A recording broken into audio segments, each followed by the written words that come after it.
Bridage de skimmer sur PVC armé. Design Piscine, Olivier, bonjour. Eh bien, écoutez, j'espère que tout va bien. Aujourd'hui, je vais vous montrer comment on bride donc un skimmer sur du PVC armé. Alors, la première chose, toujours, c'est préparer votre matériel. Donc, vous ayez votre visseuse, votre cutter, un bon tournevis et votre matériel tout prêt. Quand on fait ça, on est plus tranquille. À partir de là, vous recherchez, vous voyez, vous faites comme moi, vous recherchez votre trou. Il est là. On sent bien que quand on appuie, il n'y a pas d'opposition, donc on est au bon endroit. Vous allez, et c'est ça qui fait peur dès le départ, vous allez couper votre PVC armé. Et ça fait peur, mais regardez, d'un seul coup, on trouve un trou. Et vous allez faire la même chose ici. Et la même chose ici. Ça fait quoi? Ça nous permet d'avoir une fenêtre. Et ça nous permet de voir où sont les trous. Parce que sinon, on aura des difficultés à le faire. Une fois que vous allez faire, vous allez prendre votre bride et le scotch qu'il y a dessus. Vous allez déscotcher gentiment. Hop, on déscotche. Et voilà. Une fois qu'on a enlevé le scotch, on vient le brider. On ne peut pas se tromper, parce que vous avez des ergots ici, donc qui permettent au boulon de rentrer dedans, à la vis, pardon, de rentrer dedans. Si vous vouliez le mettre de l'autre côté, ça n'irait pas, la vis n'aurait pas la tête fraisée à l'intérieur. Donc ça, faites-y bien attention, mais ça se fait correctement. Ensuite, vous présentez vos petits trous qu'il y a là.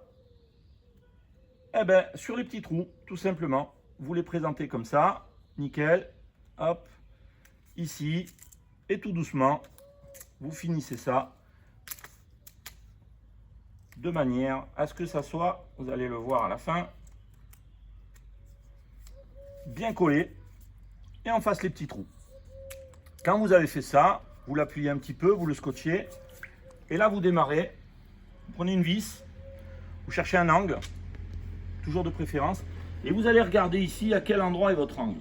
Et là vous le regardez, vous vous dites tiens il est à peu près là, hop, vous cherchez, vous le trouvez avec le doigt. Si vous n'y voyez pas assez, comme moi maintenant, ben c'est pas grave, on va légèrement ouvrir ici, voilà, comme ça, et puis on va légèrement agrandir le trou, puisque si on n'y voit pas assez, on ne prend pas de risque. Il vaut mieux perdre quelques secondes. Et hop. Et là, tout de suite, ça va être plus confortable. On remet notre vis dedans. On cherche le trou. Là, ce coup-ci, on l'a trouvé. On voit qu'il est là. Je le pointe un petit peu. Je prends le tournevis. Je viens appuyer. Et il va rentrer dans son orifice. Voilà. Là, vous avez fait en fait le plus compliqué. À partir de là, on le relève. On reprend une deuxième vis. Et on fait la même chose. Alors là, ce coup-ci, on est un peu moins embêté. On l'a beaucoup plus facilement, puisque quand on l'ouvre, on le retrouve. Et ça y est. On a positionné tout simplement notre élément. Alors, on va en positionner un troisième, mais ce coup-ci sur le haut. Mais là, on ne peut plus se tromper, puisque forcément, les trous ont été préparés en usine. Donc, on ne peut pas se tromper. On prend, on pose. Voilà. Toc. Et voilà. Là, on a mis la bride de scellement autour. Après, pas compliqué. On prend des vis. Et vous remarquez que je ne les serre pas à fond.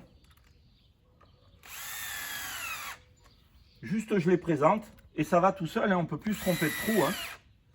Donc, sur la partie arrière, on avait au préalable...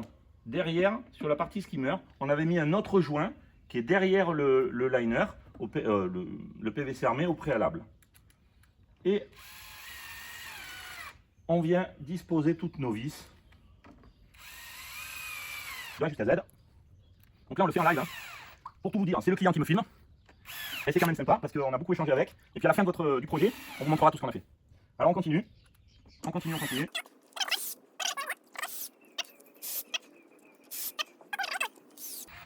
Ensuite, sur votre visseuse, vous avez ici, vous voyez, ça va de 1 jusqu'à 20. C'est pour débrayer en fait. Ayez tendance à le mettre sur 8 au départ. Et puis vous allez entendre le bruit. Voilà, le bruit il est là. En fait, on essaye de pas trop serrer au départ. Et on les fait tous, mais en quinconce. pour essayer. Hop, on regarde celui-là. Quand vous voyez qu'il débraye trop vite, on augmente un peu. Et à la fin,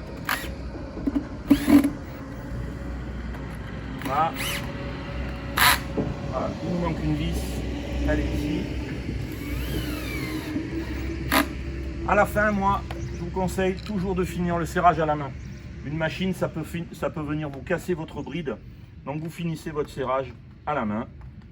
Et quand vous avez un effort assez régulier dessus, ben vous arrêtez de forcer. Donc on va tous les faire.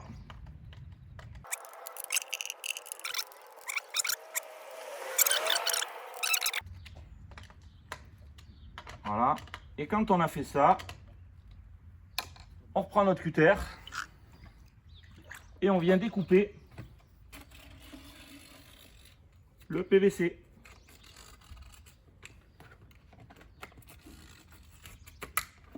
On le découpe. Donc vous voyez, hein, on y va de cœur joie. Hein. Là, ce coup-ci, on risque plus rien. On va pas abîmer quoi que ce soit. Quand on a découpé, on retrouve l'ancien volet. Le volet blanc qui est à l'intérieur. On l'enlève. Alors, pour l'enlever, je vais vous montrer. En fait, vous avez un petit peu de flexibilité. Donc ici, vous avez ce petit trou et là, l'autre. Et vous avez deux ergots à l'intérieur du skimmer. Vous avez un peu de flexibilité. Vous le tordez légèrement. Vous arrivez à le sortir. De là, ben, vous représentez le nouveau. Donc nous, ici, vu qu'on a posé une membrane armée grise de type concrète, à partir de là, on vient, on présente l'élément. Voilà. Voilà, vous voyez. Et on vient mettre l'enjoliveur de référence qui vient se positionner ici. Et voilà, messieurs, dames, le skimmer est coupé. Merci.